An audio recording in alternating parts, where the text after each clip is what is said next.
Several developing stories as we come on the air. New trouble for Joe Biden before he announces. A second woman now coming forward tonight saying he behaved inappropriately. What she says he did. And tonight, the former vice president and his latest statement. Also breaking tonight, a short time ago, the horror revealed. The medical examiner's report after that young college student who got into that car she thought was her Uber.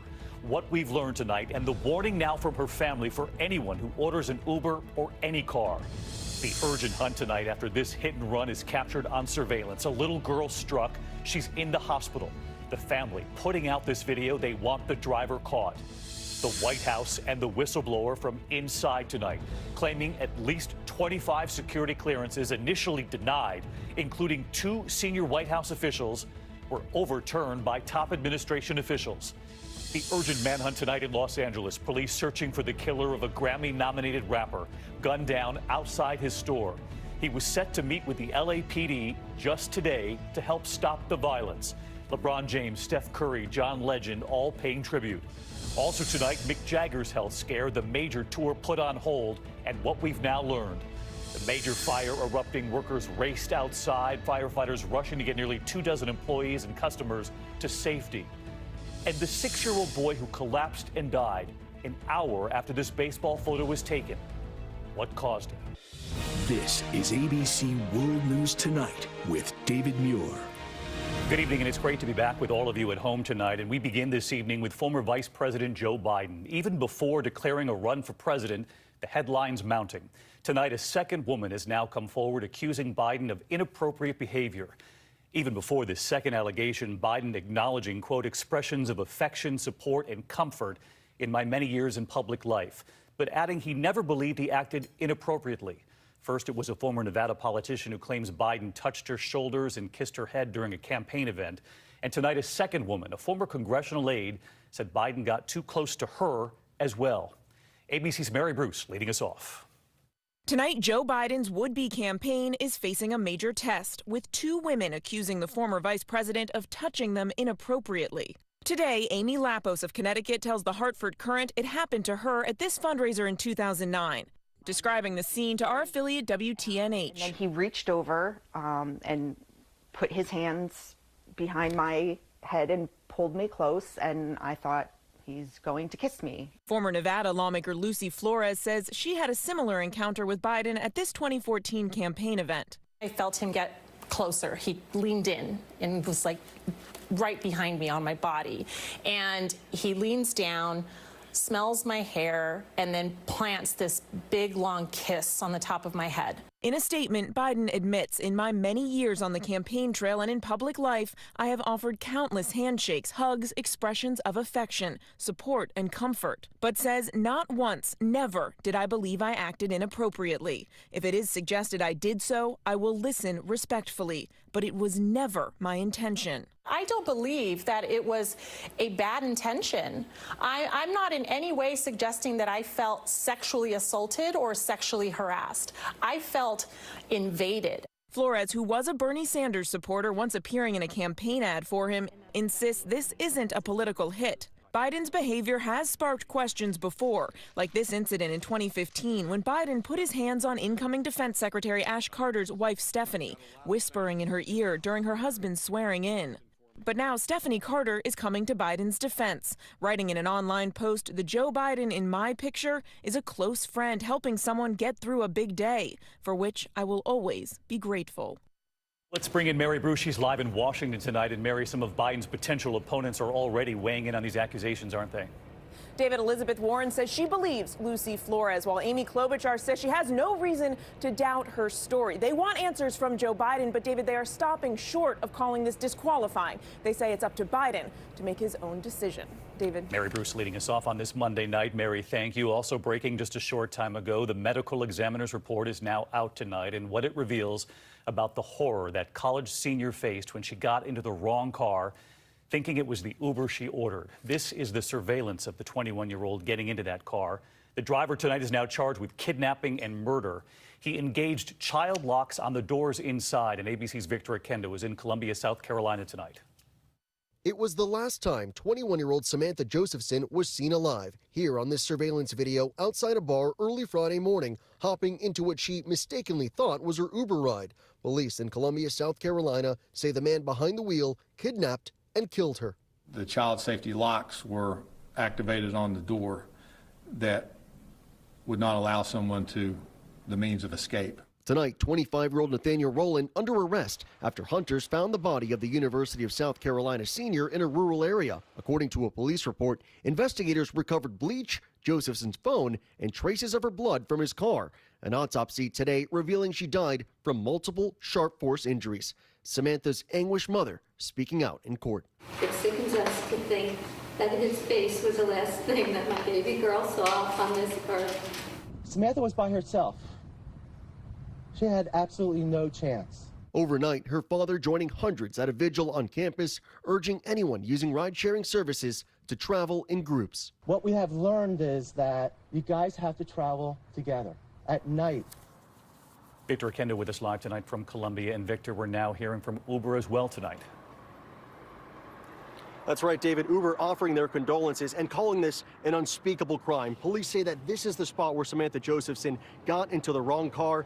Some important safety tips tonight from Uber. They want all their passengers to double check and see that the license plate, the make and model all match what you have in your ride-sharing app. You can also ask the driver who they're there to pick up.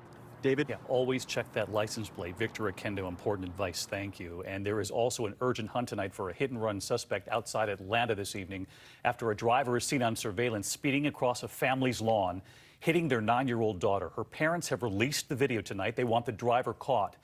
We will not show the moment here, but the daughter does survive. And here's ABC's Steve Osunsami from Atlanta.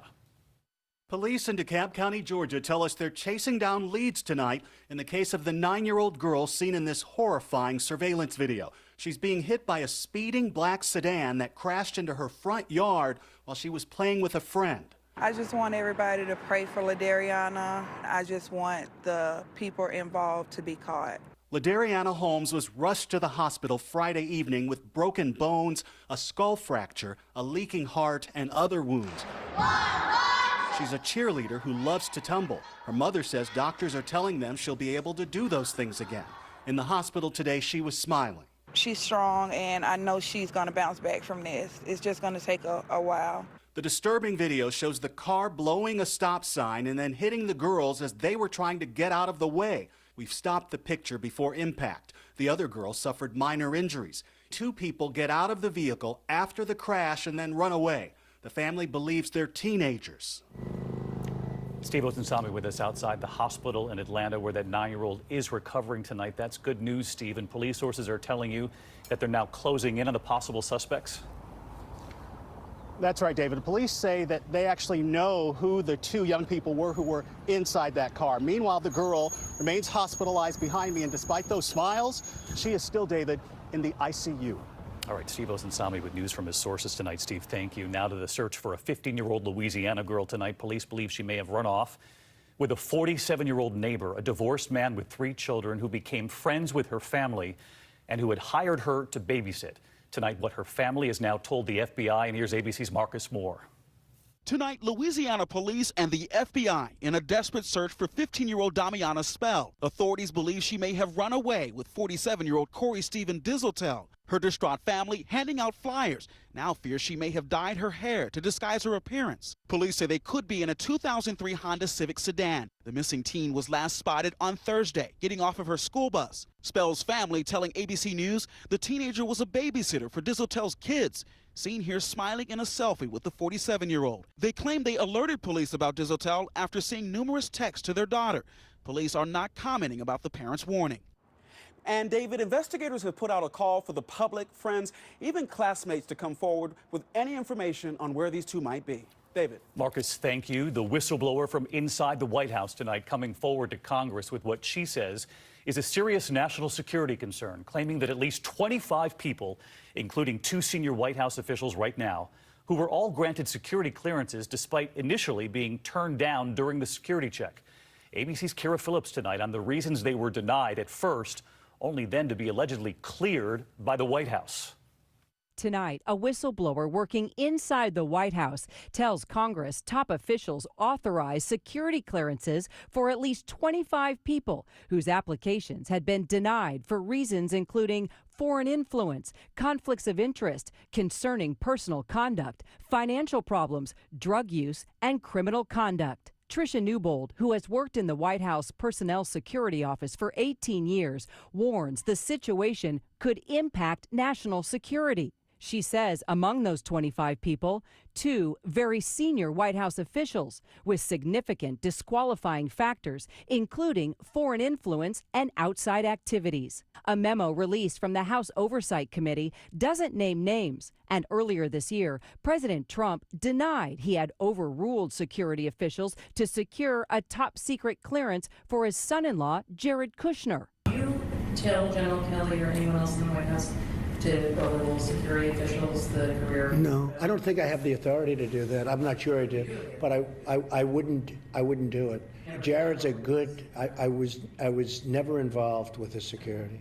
Ivanka Trump doubled down in this interview with The View's Abby Huntsman. The president had no involvement pertaining to my clearance or my husband's clearance, zero. But just days after that interview, the New York Times reported the president had in fact ordered his former chief of staff, John Kelly, to grant Kushner that top secret clearance. And Kira Phillips with us live tonight from the White House. And Kira, we know no response from the White House as of yet, but Republicans on the Oversight Committee are already pushing back on the whistleblower's account. That's right, David. Republicans saying tonight that Newbold had trouble recalling specific details during her testimony, and Democrats are preparing to subpoena her former supervisor as early as tomorrow. David? Kira Phillips at the White House tonight. Always good to have you, Kira. There is news tonight on the showdown over the border. President Trump threatening to completely shut down the border as soon as this week, but no plan has been revealed as of yet. And ABC's chief national correspondent Matt Gutman is on the Texas border tonight. Gridlock tonight at one of the busiest American border crossings in El Paso, with millions along the 2,000-mile-long border waiting to see if President Trump follows through on his threat to shut down the border if Mexico doesn't stop the flood of asylum seekers heading to the U.S. And if they don't stop them, we're closing the border. They'll close it, and we'll keep it closed for a long time. I'm not playing games. Customs and Border Patrol estimates more than 100,000 migrants were stopped at the border in March alone. An even higher number expected in April. El Paso typically sees 1 million cars and about 70,000 trucks cross over these bridges into El Paso every single month. Now, the last time that these bridges were closed for any reason, over 3 decades ago. Tonight, the Chamber of Commerce predicts, quote, an unmitigated economic debacle if the president carries out his threat, warning 5 million American jobs would be in immediate jeopardy. About $1.7 billion worth of commerce flows across the border every day. And 40% of all fruits and vegetables that come into the U.S. come from Mexico, which could mean higher prices at the supermarket. Hardest hit could be El Paso, whose Republican mayor is sounding the alarm. What happens to the city of El Paso if that border shuts down? Well, it's critical to the city of El Paso, and it's critical to Texas, and it's critical to the nation. It would be harmful all the way around. $103 billion just in El Paso? Just through our ports here on an annualized basis. Back and forth, imports, exports. So many parts to this story. Matt Gutman with us live from the Texas border tonight. And Matt, President Trump, we know, as you reported there, has threatened to shut down the border this week. But so far, the White House hasn't released any kind of plan on how this would work. No, and neither, David, has the White House told DHS officials when this possible closure might happen. Now, DHS officials tell us they will be meeting with the White House this week to craft some sort of plan. David. And Matt, while we have you, who are the people we're looking at behind you there? These are people who live in Mexico but work in the United States, and they're crossing back as they do nearly every single day, David. Matt Gutman with us live again tonight. Matt, thank you. 2 Marines have died in a helicopter crash during a training exercise in Arizona. It was the first crash for the Marines and one of the newest attack helicopters, called the Viper. The routine flight was out of the airbase in Yuma after dark on Saturday. The Marines are withholding the pilots' identities tonight, pending notification of their families. We turn next to the manhunt tonight amid an outpouring of grief after the murder of a rising music star, rapper Nipsey Hussle, who was Grammy nominated.